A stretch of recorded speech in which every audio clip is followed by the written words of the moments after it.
In the past couple of weeks, I've had 2 meetings with sales leaders and their CEOs about producing content that targets an ICP. And in both of those meetings, the CEOs asked the same question: what's an ICP?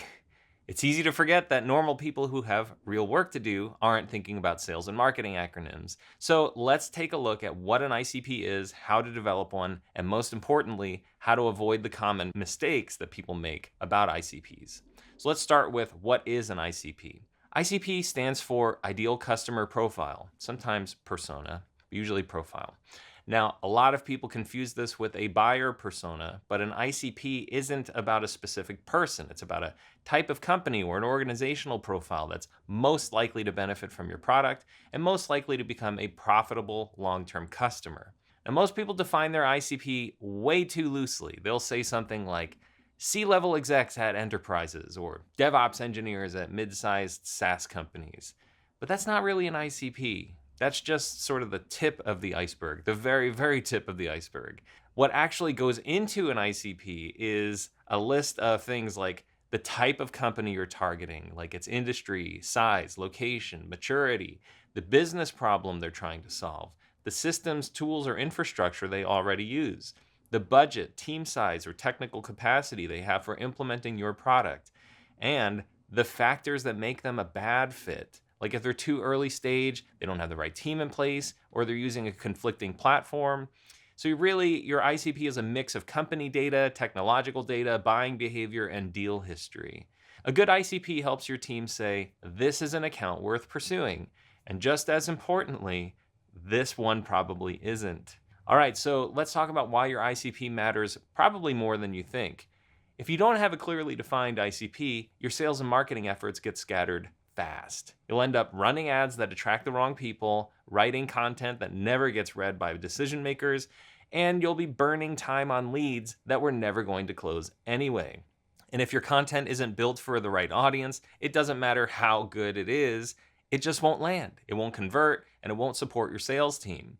This is where alignment becomes really important. So your sales and your marketing teams need to work together to build the ICP profile.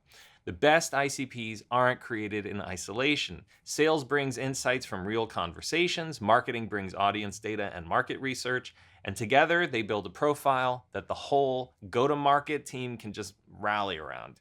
From there, sales can build a smart target account list, marketing can craft messaging that actually resonates, and content stops being generic and starts being useful. So here are some common mistakes that teams make when they're defining an ICP.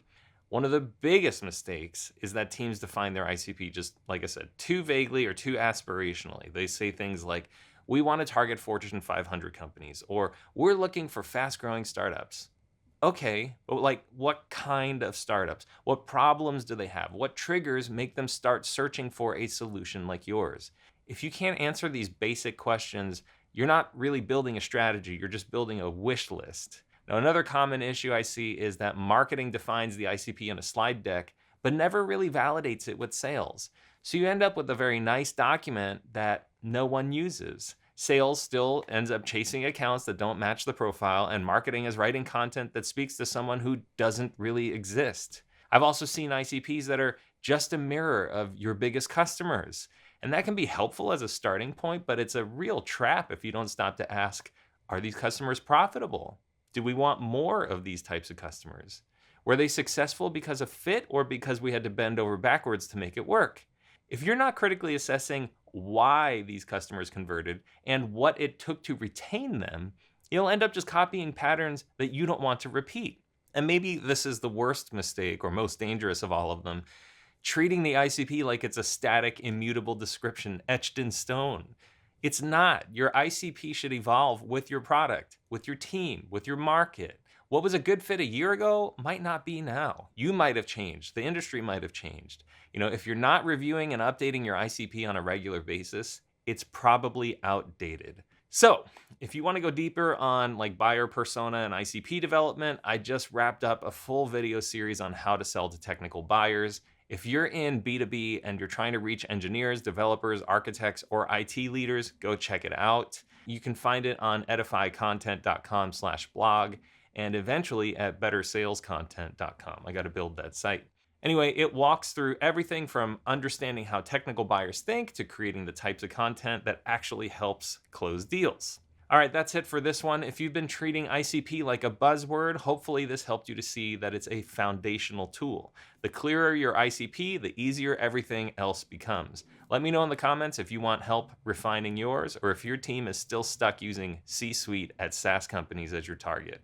I've got thoughts.